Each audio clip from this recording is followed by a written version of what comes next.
Okay people, it's the next day. Just a quick update. It's not pretty. That's the tube. I'll tell you what I tried. You can see it there. It's not the best light. I was gonna cut the tube sheet just around the two affected tubes and try and flow the solder, but when cutting this tube sheet I used too big of a tip and I accidentally brushed the I brushed the U-tube and it just instantly burned through. You know, these tubes are like paper thin. I mean, they are very, very thin, and they do that for heat transfer. It's not that they're trying to be real cheap. It's the thinner the copper, the more heat that it can transfer.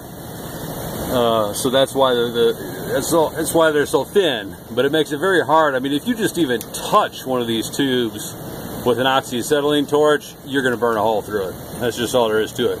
This copper here that I put in is I bet you at least 10 times as thick as what these tubes here are.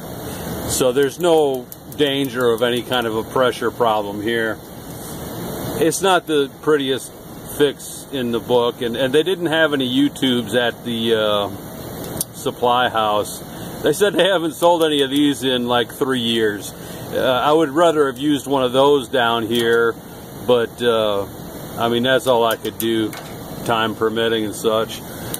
I wasn't going to wait a week to get a U-tube ordered in. So anyways, like I said, it's the next day, and we're pulling a vacuum on it right now. I'm still waiting on the brackets and such from Train. They were overnighted.